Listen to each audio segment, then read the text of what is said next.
السلام عليكم اخواتي، نتمنى ان شاء الله تكونوا بخير ولقاكم فيديو في احسن الاحوال. وعواشركم مبروكه مره اخرى، وفي اطار تحضير بعض الوصفات ديال المعسلات.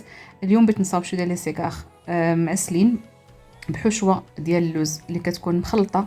كندير اللوز اللي طبعا اللي سلقته ونقيته وتنشف مزيان. اخواتي الخطوه مهمه انه يكون ناشف باش نحصلوا على بودره اللوز وحنا كنطحنوها. وكذلك اللوز اللي غادي من بعد ما ينشف غادي نقليه. انا كتعجبني الحشوه مخلطه ولكم الاختيار، يعني ممكن ديروها هكا ولا هكا. عندي هنايا 300 غرام اللي انا ما قليتوش، درت غير شويه الزيت، دهنته بشويه زيت دخلته الفران. غادي نطحنهم مع كاس ديال سكر حبيبات. اللي بغى دير سكر كلاص ديرو. اللي مهم اخواتي انا فاش نكونوا كنطحنوا اللوز ما يتعلق ليناش باش ما يرخيناش الزيت. حنا غادي نعلكوه بمعرفتنا باش ما يرخيناش ديك الزيت وغادي يكرفسنا في الخدمه. غادي نطحنوا مزيان الطحنه الاولانيه وغادي نعاودوا الطحنه الثانيه. طبعا اللي كتمشي عند العطار اللي كيطحن راه غادي تجيبو يعني مطحون مزيان. كما كتشوفوا اخواتي هنا حصلنا على بودره اللوز وداك السكر كيكون تطحن مزيان، يعني الطحنه الاولى والطحنه الثانيه. كنأكد لكم اخواتي ما يتعلق ليناش في الماكينه باش يجينا مزيان. حنا غادي نعلكوه يعني القياس غنعطيو القياس الكافي ديالو. عندي هنا نص كاس ديال ما زهر، وعندي شوفوا اخواتي راه المقادير مضبوطه وكتجي كتجي هاد العقده لذيذه. هذه راس معلقه ديال المسكه الحره اللي دقيتها مع شويه الملحه، وكما كتشوفوا المعلقه صغيره د القرفه. وعندي واحد 2 معالق كبار ديال الزبده اولا واحد 60 غرام اللي خليتها طبخات مزيان اخواتي حتى كترجع لنا يعني بحال بوغ نوازيت باش ما يبقاش فيها الماء.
هذه هي العقده ديالنا اخواتي اللي حصلنا عليها. كتجي معلكه مزيان وما غاديش تعذبنا في الخدمه، يعني ما غاديش تفرتت لينا وما ترخيناش عاوتاني داك الزيت.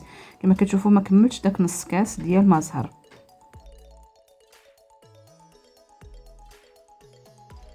كما كتشوفوا اخواتي شكلتهم عبرتهم، درت 14 غرام في كل وحده. انا غنديرهم شويه كبارين، بغيتو تصغروهم على هذا الشيء هذا ممكن تصغروهم. كما كتشوفوا درت لهم يعني على هذا الشكل هكذا باش كنوجدهم وكنقادهم باش كتجيني الخدمه سهله اخواتي.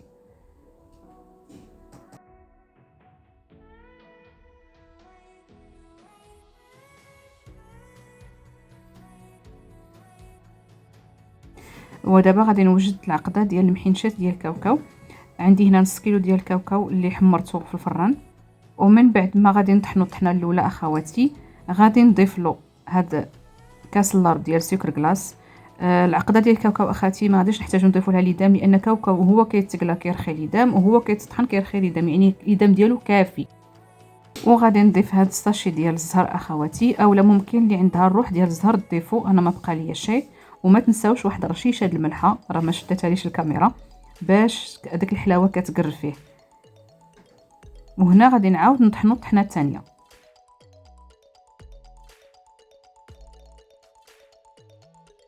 ومن بعد ما طحنتو الطحنه الثانيه اخواتي كتلاحظوا بان صافي حصلنا على العقده اللي بغينا. كما قلت لكم عندكم تضيفوا لها ليدام ديالو كافي.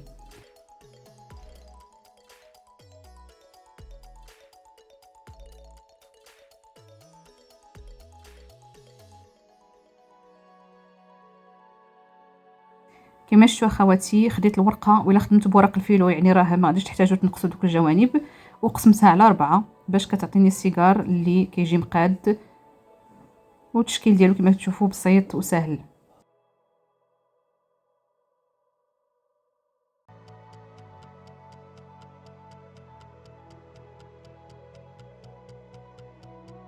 هنا غادي نصايبوا هاد المحنشه ديال الكاوكاو. كناخذوا العقده كنديروها على شكل حربول، وكنقصوا الجوانب الورقه، كنخليها على طولها اخواتي، لان غادي تطيب في الفران غادي تجي مقرمشه. وكندهن داك الجانب اللي بقى بالزبده. كما كتلاحظوا هي راه ماشي بحال البقلاوه، يعني ما كتحتاجش واحد الكميه كبيره ديال الزبده. من بعد ما كملت الكميه كامله كناخذ واحد الموس وكنقطع يعني بالعبار اللي بغيتهم يجيو طوال يجيو قصار. المهم انا غادي نديرهم مواسطين، انا كتعجبني بزاف، وفي المخبزات يعني كتباع بواحد الثمن اللي هو مبالغ فيه. نديروها في دارنا اخواتي، كتخرج كميه زوينه وكتكون لذيذه طبعا.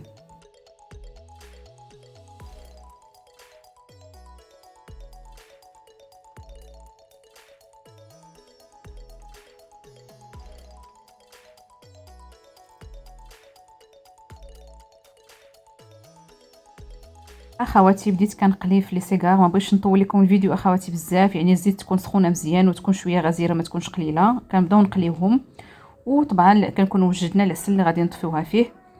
وفي هذا الوقت دا راه المحنشه ديالنا كطيب في الفران. يعني الواحد هكذا فاش كتكون كلشي موجود يعني كتكون الخدمه سهله. هنا كنسقطرها من الزيت وكنحطها في العسل، تاخذ حق هذا العسل مزيان اخواتي.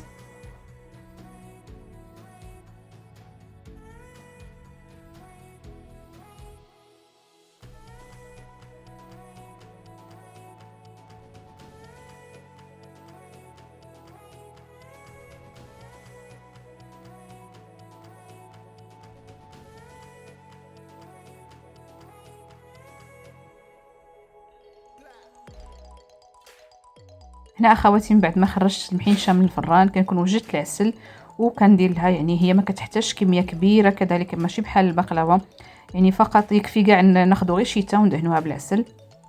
ان هذه هي المحنشه اللي كتباع في المخبزات، كتجي هكذا ناشفه ولكن معسله.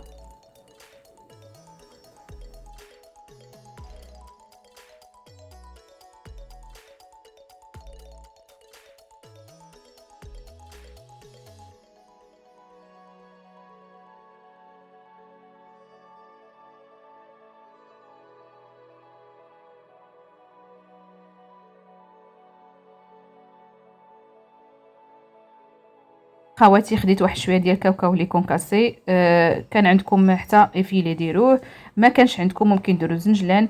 المهم شكلها هكذا كتباع، انا بغيت يعني نقربها هكذا للشكل باش كتباع. كان يعني ديروا الكميه اللي بغيتو طبعا، وما حدا سخونه والعسل باش تقبط عليها مزيان.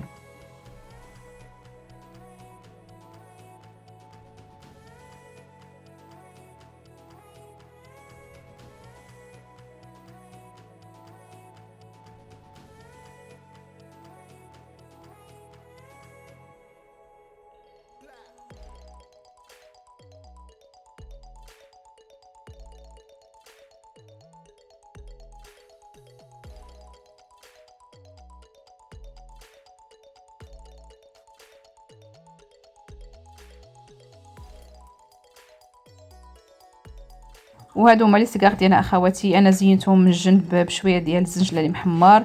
المحنشه درت لها واحد الوريقه ديال الورد. المهم يعني حاولت نقربها من الشكل باش كتباع. نتمنى اخواتي الوصفات يعجبوكم، كنظن بان يعني ولا اسهل. نتمنى تجربوهم، نتمنى يعجبوكم ويجوكم على الشهوه اخواتي. خليتكم اخواتي في امان الله.